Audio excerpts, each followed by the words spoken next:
Le poids des mauvaises pensées. Les mauvaises pensées, c'est la base de la transformation d'un être humain en un monstre. Les mauvaises pensées, lorsqu'elles arrivent dans ton esprit, elles sont comme un parasite. Et c'est un parasite qui va te ronger petit à petit. Il va tellement te ronger qu'il va finir par occuper toute la place de tes pensées en général et toutes les autres pensées positives telles que les pensées d'amour vis-à-vis du prochain, de bonté, de compassion et tout, vont être envahies par cette mauvaise pensée-là. Et elle ne fera que grossir, grossir. Tu vas y penser le matin, à midi, le soir. Et finalement, elle va commencer, après avoir rongé toutes les bonnes pensées, elle va commencer à te ronger physiquement. Petit à petit. Petit à petit. Ton caractère va changer. Tu deviendras une personne mauvaise, aigrie, frustrée, méchante. Et ensuite, elle va continuer son œuvre. Parce que les pensées, les mauvaises pensées sont très gourmandes, très insatiables. Tant qu'elles n'ont pas détruit la personne dans laquelle elles vivent, elles ne cesseront pas. Elles sont gourmandes, insatiables, envahissantes. Elles vont envahir tout ton être petit à petit. Chaque jour, elles vont progresser un peu plus dans ta personne. Et tu vas te transformer en monstre. Elles ne te laisseront aucun répit. Elles ne te laisseront aucun instant sans que tu ne penses à elles. Les mauvaises pensées sont plus destructrices que le cancer. Les mauvaises pensées, c'est une bombe à retardement qui, tôt ou tard, si tu ne réagis pas très tôt, finira par exploser en toi. Qu'est-ce que je veux dire par là? Je te donne un exemple. Il y a quelques années, dans notre pays, on a lu dans le journal qu'un frère, un grand frère, a tué son petit frère. Mais comment ça s'est passé? Le petit frère avait l'habitude de prendre des pièces de 100 francs dans la poche de son grand frère quand il dormait. Et je crois que le petit frère devait avoir dans les 15 ans et le grand frère était plus âgé, peut-être dans les 18-20 ans, puisque le petit frère allait au lycée. Donc souvent, il prend de l'argent dans la poche de son grand frère. Le grand frère voit ça, mais ne dit pas grand-chose. Et au fur et à mesure, les mauvaises pensées sont venues dans l'esprit du grand frère. Pourquoi mon petit frère prend tout le temps l'argent dans ma poche? J'en ai marre. Je ne peux plus supporter. Et le grand frère a nourri ses pensées. Un jour, le grand frère dormait et le petit frère, comme d'habitude, a pris 100 francs dans la poche du grand frère avant d'aller au lycée. Lorsque le grand frère s'est réveillé, il s'est rendu compte que son petit frère avait pris 100 francs dans sa poche. 100 francs. 100 francs. CFA. Donc, convertissez dans vos monnaies dans les pays où vous êtes pour vous dire à quel point la somme est dérisoire. Et lorsque le grand frère s'est rendu compte que le petit frère a encore une fois pris 100 francs, la mauvaise pensée qui est dans sa tête, dans la tête du grand frère, a commencé, même pas à commencer, à continuer son œuvre. Le petit frère est parti à l'école à 7h30 du matin. Le grand frère s'est réveillé vers les 8h. La mauvaise pensée a continué à germer dans l'esprit du grand frère tout au long de la journée. Elle a commencé à faire son travail de destruction dans l'esprit du grand frère. Il est encore venu me prendre mes 100 francs. J'en ai marre. Je vais lui donner une bonne correction. Je suis fatiguée de ce grand frère-là. J'en ai marre, j'en ai marre, j'en ai marre. Et la mauvaise pensée qui était là depuis des jours, peut-être des mois, a augmenté sa gabégie en détruisant tout ce qui pouvait être comme pensée d'amour vis-à-vis des deux frères, pour remplacer cela par des pensées de haine. Le grand frère était bouillonnant de haine vis-à-vis de son petit frère. Et lorsque le petit frère est rentré du lycée, vers les 18h, son grand frère l'a accueilli en lui disant « Pourquoi tu as pris 100 francs dans ma poche ?» Le petit frère pensait que c'était la blague comme tous les jours. « Oh grand, il n'y a pas de problème, ce n'est que 100 francs, j'avais besoin pour le taxi. » Et le grand frère, en peu de temps, il a tapé sur le petit frère et il l'a tué. Cette histoire est sortie dans les journaux. C'était très triste parce que les gens se sont dit « Mais pour 100 francs, il a tué son frère, pour 100 francs. » Mais en fait, il n'a pas tué son frère pour 100 francs. Il a tué son frère pour l'accumulation, peut-être des actes de son frère, et la mauvaise pensée qui était en lui, qui se servait de cette accumulation pour commettre le meurtre. À chaque fois que le frère, c'est un jeune, un adolescent et tout, faisait quelque chose qui irritait le grand frère, la mauvaise pensée a utilisé ça pour prendre encore plus de place dans l'esprit du grand frère. Et ça s'est accumulé jusqu'à prendre une ampleur phénoménale. Imaginez un peu que l'enfant, le petit frère, est allé au lycée à 7h30 du matin. Le grand frère s'est réveillé à 8h.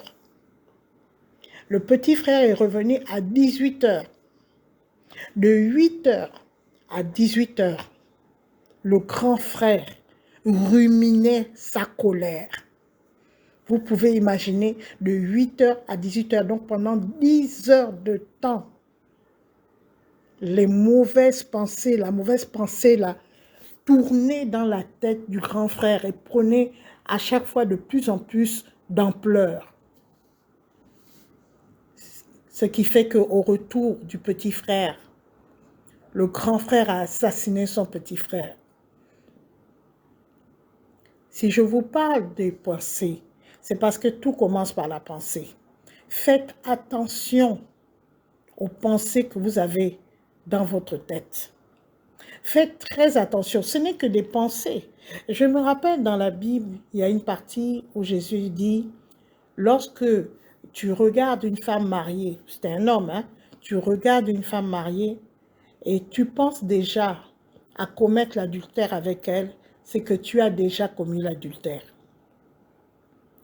Et je me rappelle aussi, dans le cas de Caïn et Abel, Dieu avait dit à Caïn que si tu penses bien, eh bien, tu ne vas pas commettre le péché. C'est-à-dire que Abel avait cette colère, cette mauvaise pensée, Caïn avait cette mauvaise pensée vis-à-vis d'Abel depuis longtemps. Depuis longtemps. Vous voyez, depuis très très longtemps. Il faudrait que je trouve le texte là. Attendez, je prends ma Bible. Je vais revoir le texte là. Voilà, je vais vous lire le texte. Vous allez dans Genèse, chapitre 4, pardon, à partir du verset 6. Et l'Éternel dit à Caïn, « Pourquoi es-tu irrité et pourquoi ton visage est-il abattu? Certainement, si tu agis bien, tu relèveras ton visage, et si tu agis mal, le péché se couche à la porte, et ses désirs se portent vers toi. Mais toi, domine sur lui. J'aime bien cette partie-là. Parce que, qu'est-ce qui s'est passé? Bon, Caïn et Abel ont fait des offrandes à Dieu. Bon, je passe sur ça. Et Caïn était énervé. Mais Caïn était énervé depuis longtemps contre son frère. Vous voyez, lorsque la personne agit, ce n'est pas le jour où elle agit que le problème s'est posé pour la première fois. Non, c'est une accumulation de mauvaises pensées contre l'autre qui fait que la personne agit. Même lorsque quelqu'un se lève tout d'un coup, comme on voit par exemple dans certains pays, aux États-Unis et tout, on voit que tout d'un coup une personne vient avec un fusil, il tire sur tout le monde, voilà. Mais ce n'est pas au moment où il tire sur les gens que l'envie de tirer s'est développée. Non, c'est depuis longtemps. C'est quelqu'un qui a nourri des mauvaises pensées. Lorsque dans la Bible, Dieu dit à Caïn, certainement si tu agis bien, tu relèveras ton visage, et si tu agis mal, le péché se couche à la porte, et ses désirs se portent vers toi, mais toi domine sur lui. Voilà, ce verset-là est fondamental. Le péché se couche à la porte, c'est-à-dire dès que tu as des mauvaises pensées vis-à-vis de quelqu'un, vis-à-vis de quelque chose ou vis-à-vis de toi-même, ben le péché se couche à ta porte. C'est ça qui est mauvais, parce que la mauvaise pensée va tellement ronger ton corps, ton esprit, ton âme, que finalement, elle va te détruire toi-même, elle va te pousser à commettre l'acte qu'il ne fallait pas. Mais la bonne nouvelle, quand je viens de lire ce verset de Genèse, chapitre 4, verset 7, la bonne nouvelle, c'est la dernière phrase. Il dit, mais toi, domine sur lui. C'est-à-dire, domine sur le péché qui va se coucher à ta porte si tu continues à avoir des mauvaises pensées. Comment tu peux faire pour dominer sur le péché qui se couche à ta porte parce que tu as des mauvaises pensées? Eh bien, c'est d'abord de renverser ta pensée. Et ça, je le dis souvent. Lorsque tu as une mauvaise pensée vis-à-vis de quelqu'un, par exemple, essaie de mettre de côté ce que tu lui reproches et mets en avant ses qualités. C'est vrai que c'est difficile parce que souvent on se porte comme étant le juge suprême. Je ne sais pas de quel droit, je ne sais pas si nous-mêmes on est parfait, mais on aime bien juger les gens et condamner. Parce que quand on nourrit une mauvaise pensée vis-à-vis d'une personne et que cette mauvaise pensée progresse dans notre esprit, donc on ne s'est pas nous-mêmes remis en question, c'est qu'on a porté une condamnation sur la personne. On l'a jugé, on l'a condamné. Vous voyez? On n'a même pas écouté ses explications, on n'a même pas essayé de regarder l'autre aspect de la personne. Non, on a vu un aspect qui nous irrite, on a porté un jugement et on a porté une condamnation. Et cette condamnation-là se manifeste par la mauvaise pensée qui est en nous vis-à-vis de la personne. Et cette pensée-là va nous ranger chaque jour, 24 heures sur 24. Et ça va commencer à nous envahir. Oh, cette personne est mauvaise, cette personne est mauvaise, ça nous envahit, ça nous envahit, ça nous envahit. Je la déteste, je la hais, et puis ça nous envahit. Je veux qu'elle disparaisse. Et c'est comme ça qu'on arrive à commettre l'irréparable. Le Seigneur, notre Dieu, nous a dit que nous pouvons, que nous avons la capacité et que nous devons dominer sur le péché. Nous devons dominer sur nos pensées. Nous ne devons pas être dominés, dirigés, orientés par nos mauvaises pensées. Nous avons domination sur nos pensées et non pas que nos pensées ont une domination sur nous. Parce que nous sommes un ensemble, nous sommes corps, âme, esprit. Cette pensée-là vient toucher notre esprit tout le temps, mais nous avons la capacité de lui dire « sors de mon corps ». Nous avons la possibilité de lui dire « dégage de ma maison, de la maison de mon corps ». Tu es couché à la porte de mon corps, je te ferme la porte et je te dis « sors, dégage ». Parce que toi, mauvaise pensée, tu vas entraîner ma destruction et la destruction des gens qui m'environnent. Tu ronges petit à petit mon corps. Tu me rends malade parce que il faut savoir une chose, c'est qu'une personne qui nourrit des mauvaises pensées, eh bien, c'est une personne qui elle-même va refléter ces mauvaises pensées. C'est ça le problème. C'est-à-dire, j'avais expliqué, je suis en train d'écrire un livre même par rapport à ça, il y a autour de nous ce qu'on appelle l'aura. Donc l'aura, c'est-à-dire A-U-R-A, c'est-à-dire un espace énergétique qui nous entoure. Et cet espace énergétique, souvent dans les livres, on représente cet espace par les couleurs de l'arc-en-ciel.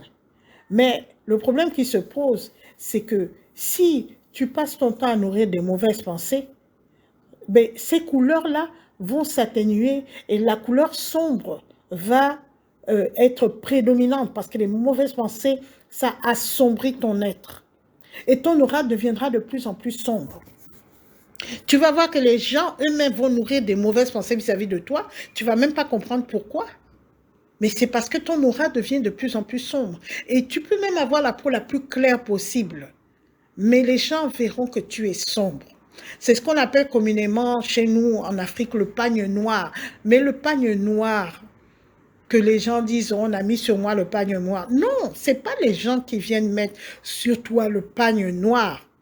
Mais c'est toi-même, de par tes pensées, de par ce qui ronge ton esprit, ce qui domine dans ton esprit, c'est par ça que toi-même, tu mets le pagne noir sur ton corps.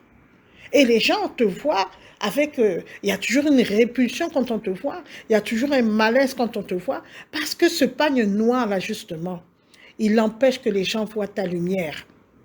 Et c'est ça le problème. Donc, lorsque tu passes ton temps à nourrir des mauvaises pensées, ben, tu détruis la personne sur qui tu transmets ces mauvaises pensées, comme le grand frère qui a tué son petit frère, mais en même temps, tu te détruis toi-même. C'est ça le problème. Toi-même, tu es en train de te détruire parce que cette mauvaise pensée va te ronger. Tu vas devenir de plus en plus mauvaise, de plus en plus méchante, tu vas devenir de plus en plus aigrie, tu vas devenir de plus en plus frustré, de plus en plus acariâtre. Voilà, c'est ce que tu deviendras. Tu deviendras une personne vraiment repoussante. Et vous savez tous très bien que si nos pensées, notre esprit est pollué, ben notre corps aussi sera pollué. Les maladies vont commencer à nous ronger. C'est ça le problème. Les maladies physiques vont commencer à nous ronger. Les maladies psychiques vont commencer à nous ronger. Faites attention. Vous savez, les mauvaises pensées, il faut les voir comme des parasites, comme des mauvais esprits, comme des voleurs qui viennent voler ta paix. Et vous savez que le rôle des voleurs, c'est souvent d'ouvrir toutes les portes. Et ça fait rentrer d'autres voleurs. Donc, lorsque les mauvaises pensées rentrent, il faut rentrer toutes les mauvaises pensées qui existent sur la terre, qui viennent envahir ton corps. Les pensées de sexualité débridée, les pensées de meurtre, les pensées de vol, les pensées de je ne sais quoi. Tout va envahir ton être. C'est toi-même que tu es en train de détruire en ayant des mauvaises pensées. La parole de Dieu nous dit qu'un jour, Jésus se baladait, il a vu le diable, il a demandé au diable, moi je dis avec mes mots, il a demandé au diable, mais qu'est-ce que tu fais là? Le diable a dit, ah moi je suis en train de me promener pour savoir qui je vais détruire, etc. Et il y a un autre verset qui dit que le diable rôde comme un lion rugissant, cherchant qui dévorer. C'est pour vous dire que dans notre atmosphère, dans notre environnement, il y a toutes ces mauvaises pensées-là qui sont là, qui n'attendent que l'instant favorable pour pénétrer dans la vie des gens. On vous dit le diable rôde, c'est-à-dire que rôder, ça veut dire quoi? C'est là, il cherche, il est là, il se balade, il cherche. Ah, je vais rentrer dans le corps de qui? Qui sait qu'il y a une brèche, qu'il y a une petite ouverture pour que je puisse pénétrer dans son esprit et commencer à me nourrir de toutes ces bonnes pensées qu'il a. Je les prends, je les mange et j'envahis son corps. Le diable rôde comme un lion rugissant, cherchant qui dévorer. Parce qu'il y a des personnes qui sont facilement dévorables par le lion rugissant. Il y a des personnes qui sont accessibles à ce lion rugissant. Des gens qui n'aiment pas l'humilité, qui n'aiment pas se remettre en question et qui pensent toujours que c'est la faute des autres. Ces gens-là sont facilement dévorables par le lion rugissant. Ce sont les proies les plus faciles. Les proies les plus faciles. Je viens te parler aujourd'hui, j'espère que tu m'écoutes, et j'espère que ça pourra aussi peut-être t'aider à résoudre certains problèmes dans ta famille, dans ton lieu de travail, dans ton environnement. Parce que ça peut être toi qui as les mauvaises pensées, ça peut être une personne de ta famille qui nourrit des mauvaises pensées et ça détruit toute la famille. Et ça peut être un de tes collègues dans ton lieu de travail et ça détruit tout le lieu de travail, ça détruit l'ambiance de tout le lieu de travail. Je viens te demander de prier et de lutter contre cette mauvaise pensée-là. De lutter par la prière. Bien sûr, tu vas me dire, ouais, la prière, ma chère. Moi, je te dis de prier, c'est ma méthode. Je ne peux pas te donner une méthode que je n'utilise pas. Celle-là, elle porte des fruits. Moi aussi, il peut m'arriver d'avoir des mauvaises pensées, mais je les casse avec la prière parce que je sais que la mauvaise pensée, là, va me détruire. Et je n'ai pas envie d'être détruite. Moi, j'ai pris la décision formelle et irrévocable d'être heureuse jusqu'à mes derniers jours. Je n'ai pas envie de vivre, je me réveille le matin, par exemple, comme dans certaines maisons, je n'adresse pas la parole à ceux qui vivent dans ma maison. Je vais au travail, je ne dis même pas bonjour à mes collègues, je n'adresse pas la parole à mes collègues. Toute la journée, je suis dans la colère et tout. Moi, je ne peux pas vivre comme ça. J'ai pris la décision que je vais être heureuse tous les jours de ma vie. Et chaque jour, chaque fin de journée, je fais mon quota de bonheur.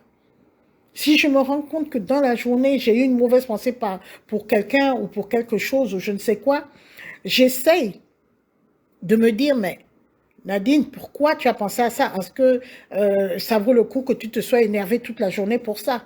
Et le lendemain, je me promets de ne pas recommencer. Je ne dis pas que je suis parfaite, mais je fais au moins cet effort-là. Parce que dans la Bible, il a dit « domine sur lui ». On a cette capacité de dominer. C'est ce que les gens ne comprennent pas. Les gens disent « oui, c'est mon caractère, c'est comme ça que je suis ». Mais tu peux dominer sur les mauvais aspects de ton caractère. Ce n'est pas normal que tu constates toi-même que quelque chose te détruit et que tu laisses cette chose te détruire sous prétexte que tu te dis « c'est ton caractère ». Je ne pense pas que lorsque Dieu nous a donné le souffle de vie, c'est pour qu'on vive tous les jours dans la colère, tous les jours dans les mauvaises pensées, tous les jours dans les mauvais actes. Je ne crois pas, ce n'est pas le plan de Dieu, puisqu'il a dit qu'il voudrait que nous ayons une joie parfaite. Mais cette joie parfaite-là, c'est toi qui vas commencer à la mettre en place par les pensées que tu nourris dans ta tête. Dès qu'une mauvaise pensée vient dans ton esprit vis-à-vis de quelqu'un, ben, retourne la vapeur, transforme-la en bonne pensée. Si quelqu'un, tu vois que la personne t'a mal répondu, ok, peut-être sur le champ tu seras énervé, mais dans la journée, oublie et après adresse la parole à la personne. Tu te rendras compte que la personne, elle avait son problème et elle est venue crier sur toi seulement.